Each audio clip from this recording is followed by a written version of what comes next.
Tugas review, Islamisasi di Cirebon. Proses Islamisasi Cirebon nampaknya hampir sama dengan wilayah lainnya di Nusantara yang masih diliputi oleh berbagai pertanyaan dan misteri. Proses Islamisasi wilayah Cirebon dan sekitarnya juga meninggalkan berbagai macam persoalan, mulai dari siapa yang pertama kali dan selanjutnya mengenalkan Islam. Siapa dan dari kelompok mana kaum pribumi yang masuk Islam serta apa yang latar belakanginya. Bagaimana proses datangnya penyebaran mereka di wilayah yang asing ini? Islam model apa yang diperkenalkan? Dari data yang bisa dikumpulkan selama ini, Islam datang ke wilayah bagian pantai Cirebon dilalui dengan datangnya beberapa orang Muslim yang berprofesi sebagai pendakwah dan mungkin pedagang. Wilayah Cirebon sama seperti daerah Pantura, Jawa, seperti Tegal, Rembang, dan Demak. Pada umumnya pada abad ke-15 dan 16 dikenal sebagai salah satu pelabuhan perdagangan, meski tidak sebesar Banten misalnya. Karenanya, Cirebon dikenal sebagai kota perdagangan. Statusnya sebagai salah satu pelabuhan penting, terutama dalam komoditi beras, terasi, garam, dan kayu jati telah mendorong beberapa ekspedisi dan pengembara untuk singgah termasuk Tommy Pires, Joao Barros, dan F. Mendes Pinto, Laksamana Cheng Ho, dan tentunya para pendakwah dan pedagang muslim. Syekh Hasanuddin, yang nantinya dikenal dengan nama Syekh Kuro setelah mendirikan pesantren Kuro di Karawang. Syekh Nurjati atau Syekh Zatul Kahfi, yang keduanya berasal dari Malaka atau mungkin Pasai, dan Syekh Maulana Maghribi dari Maroko, tercatat sebagai orang-orang yang pertama datang ke wilayah Pantura dan menyebarkan Islam. Menurut sumber sejarah lokal, Syekh Hasanuddin datang ke wilayah Karawang dengan menumpang ekspedisi yang dilakukan oleh Jenderal Cheng Ho. Penjelasan ini sepertinya membuktikan tesis umum bahwa jalur laut baik melalui perdagangan maupun ekspedisi berperan besar dalam proses Islamisasi Nusantara. Meskipun kebenaran singgah tidaknya ekspedisi ini ke pelabuhan Cirebon masih dalam perdebatan. Dari sisi geografis perluasan Islam, Syekh Hasanuddin lebih berkonsentrasi melalui Islamisasi di wilayah Karawang dan sekitarnya. Ia lebih kental terkait dengan lembaga pendidikan Islam pertama di wilayah Jawa Barat, pesantren Kuro. Banyak para bangsawan lokal termasuk ketiga anak Nyi Subang Larang yang belajar Islam. Sehingga keterkaitan antara Syekh Hasanuddin dengan Cirebon lebih pada statusnya sebagai guru para pendiri awal kerajaan Islam Cirebon. Syekh Hasanuddin diceritakan berhasil menarik minat keluarga bangsawan Sunda untuk memeluk Islam, terutama istri Prabu Siliwangi, Nyi Subang Larang. Penyebutan Nyi Subang Larang dalam proses awal Islamisasi di wilayah Jawa Barat cukup menarik. Pertama, narasi ini menunjukkan keterkaitan antara Islamisasi dengan politik, mengingat ia adalah permaisuri utama Prabu Siliwangi, Maharaja Kerajaan Pajajaran. Pengaitan dengan keluarga inti kerajaan pribumi terbesar di wilayah Sunda juga sekaligus untuk menunjukkan akan besarnya pengaruh Islam sekaligus alat legitimasi sejarah bahwa Islam bukanlah agama yang sama sekali asing dan karenanya Islam layak dan pantas diterima dengan tangan terbuka oleh masyarakat Sunda. Pernikahannya dengan Prabu Siliwangi, Nyi Subang Larang memiliki 3 anak yang nantinya menjadi tokoh utama Islamisasi di Jawa Barat.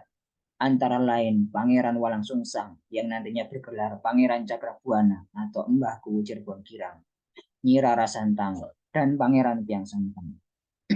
Pangeran Walang Sungsang setelah menyelesaikan masa studinya dalam bidang agama kepada Syekh Hasanuddin, kemudian diangkat menjadi Kuwu Cirebon kedua. Nyi Rara Santang tercatat sebagai Ibu Sunan Gunung Jati, penguasa kerajaan Islam Cirebon yang merdeka pada awal berdirinya.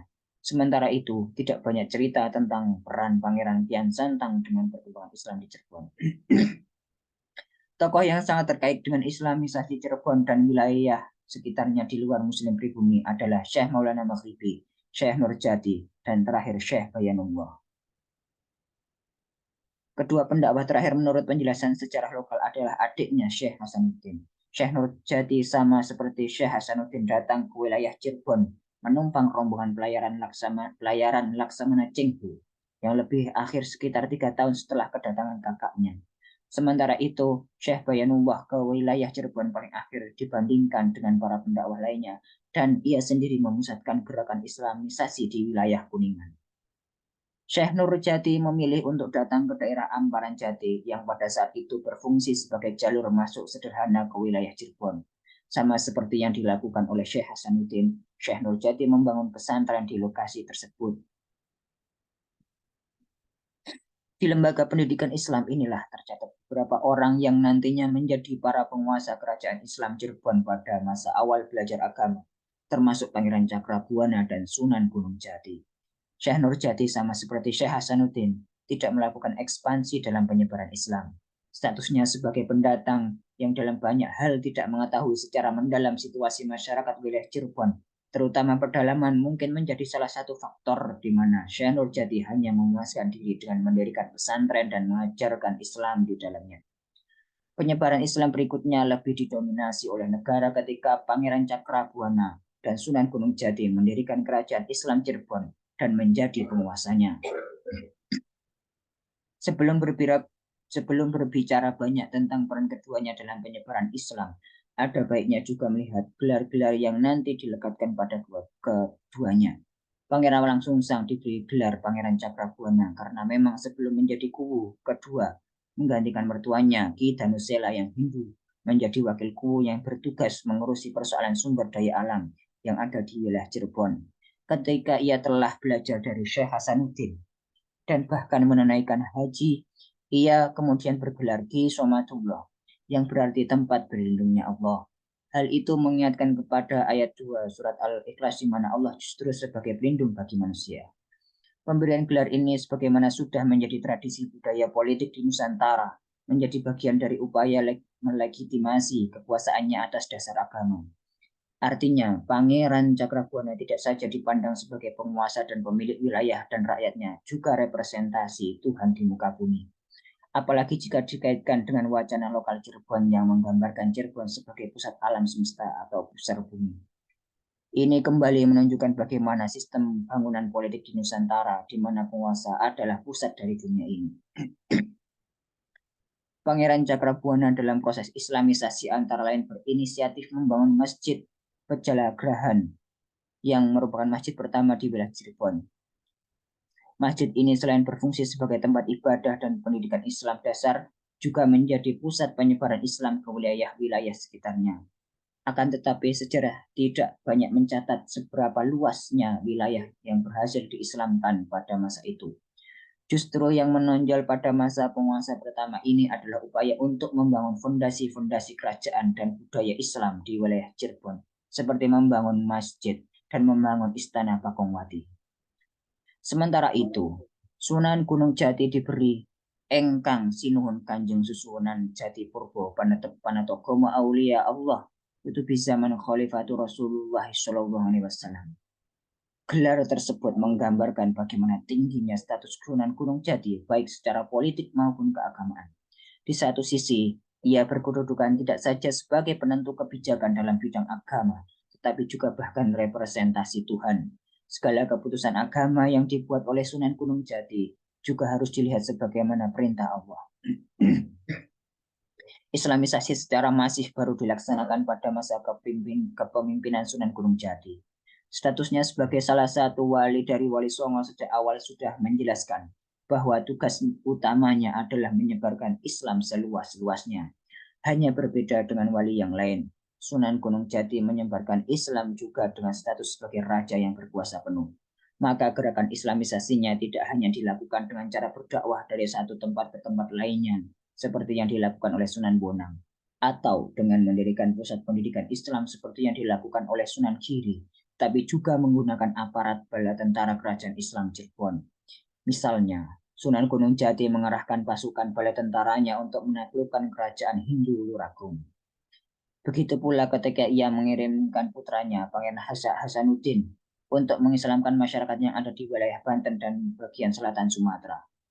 Mungkin tidak berlebihan jika pola dan peran agama bagi pembentukan identitas suatu masyarakat yang ada di Cirebon bisa dibandingkan dengan apa yang terjadi antara Islam dengan identitas Melayu atau Kristen dengan Eropa.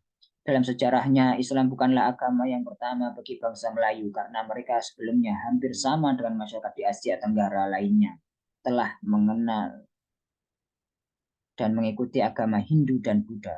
Akan tetapi, sejak Islam berhasil menancapkan pengaruhnya dan mayoritas, jika tidak mungkin disebut seluruhnya orang Melayu memeluk Islam, Islam menjadi referensi utama baik pada tataran nilai dan ajaran agama yang dianut, tapi juga menjadi alat identifikasi diri. Proses ini akhirnya menghasilkan ungkapan Melayu Islam. Hal yang sama juga terjadi pada bangsa Eropa. Islam datang ke wilayah Cirebon pada saat Cirebon masih berupa wilayah yang masih sederhana dan menjadi bagian dari wilayah kerajaan Pajajaran. Tidak banyak penduduk yang tinggal di wilayah tersebut.